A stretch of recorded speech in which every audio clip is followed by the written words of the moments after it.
ದಾಳಿಗೆ ವಾಚರ್ ಬಲಿ. ಕೊಡಗು ಅರಣ್ಯ ಗಸ್ತಿನಲ್ಲಿದ್ದ ಸಂದರ್ಭ ಕಾಡಾನೆಯೊಂದು ಅಟ್ಟಾಡಿಸಿಕೊಂಡು ಮಾರಣಾಂತಿಕವಾಗಿ ದಾಳಿ ಮಾಡಿ ವಾಚರ್ ಒಬ್ಬರನ್ನು ಬಲಿ ತೆಗೆದುಕೊಂಡಿರುವ ಘಟನೆ ನಾಗರಹೊಳೆ ಹುಲಿ ಸಂರಕ್ಷಿತ ಪ್ರದೇಶದಲ್ಲಿ ನಡೆದಿದೆ. ನಾಗರಹೊಳೆ ಹುಲಿ ಸಂರಕ್ಷಿತ ಪ್ರದೇಶದ ಕ್ಷೇಮಾಭಿವೃದ್ಧಿ ನೌಕರ ಗುರುಪ್ರಸಾದ್ ಮೃತಪಟ್ಟ ದುರ್ದೈವಿ. ಕೆಲವು ವರ್ಷಗಳಿಂದ ಗೆಸ್ಟ್ ಹೌಸ್ ಐಬಿಗಳಲ್ಲಿ ಇಲಾಖೆಯ ಅಡಿಗೆ ಕೆಲಸ ಮಾಡಿಕೊಂಡಿದ್ದ ಹಂಗಾಮಿ ನೌಕರ ಗುರುಪ್ರಸಾದ್ ಹಲವು ಅಧಿಕಾರಿಗಳಿಗೆ ಕಾಯಂ ಕೆಲಸ ನೀಡುವಂತೆ ಮನವಿ ಮಾಡಿದ್ದರು ಎನ್ನಲಾಗಿದೆ. ಆದರೆ ಇಲಾಖೆಯ ಕೇವಲ ಸಿಬ್ಬಂದಿ ಎಂದು ಗುರುತಿಸಲಾಗಿತ್ತು ಎಂದು ತಿಳಿದು ಬಂದಿದೆ. ನಗರ ಹಾಗೂ ಗ್ರಾಮಾಂತರ ಮಹಿಳೆಯರಿಗೆ ಸುವರ್ಣ ಅವಕಾಶ. ಹೆಲ್ತ್ ಕೇರ್ ಹೋಮ್ ಅಥವಾ ಹೋಮ್ ನರ್ಸಿಂಗ್ ಹೋಮ್ ಕೆಲಸ ಮಾಡಲು ಇಚ್ಛಿಸುವ ಮಹಿಳೆಯರಿಗೆ ಉಚಿತ ಊಟ ವಸತಿಯೊಂದಿಗೆ ಮಹಿಳಾ ಅಭ್ಯರ್ಥಿಗಳನ್ನು ಸಂಸ್ಥೆಗೆ ನೇರ ನೇಮಕಾತಿ ಮಾಡಿಕೊಳ್ಳಲಾಗುವುದು.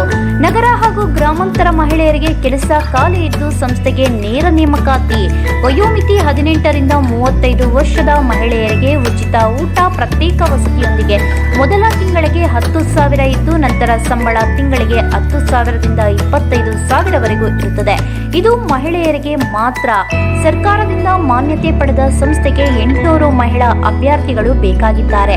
ನೇರ ನೇಮಕಾತಿ ಮೊದಲು ಬಂದವರಿಗೆ ಮೊದಲ ಆದ್ಯತೆ. Health care home, home nursing ಹೋಮ್ನ ಕೆಲಸ ಗೊತ್ತಿಲ್ಲದ ಮಹಿಳೆಗೂ ಸಹ ಸರ್ಕಾರ ಮಾನ್ಯತೆ ಪಡೆದ ಸಂಸ್ಥೆಯಿಂದ ಉಚಿತವಾಗಿ ಕೆಲಸವನ್ನು ಕಲಿಸಿಕೊಡಲಾಗುವುದು. ಮೊದಲ 7 ತಿಂಗಳು health care home, home nursing home ಕೆಲಸವಿದ್ದು ನಂತರ ಮುಂದಿನ ಬಡ್ತಿಗೆ ಶಿಫಾರಸು ಮಾಡಲಾಗುವುದು. ವಿದ್ಯಾರ್ಹತೆ 5 ರಿಂದ 7ನೇ ತರಗತಿ, SSLC ಪಾಸ್ ಅಥವಾ ಫೇಲ್. ಮಹಿಳೆಯರಿಗೆ ಮಾತ್ರ ಸುವರ್ಣ ಅವಕಾಶ. ಈ ಕೂಡಲೇ ಕರೆ ಮಾಡಿ 879222646766.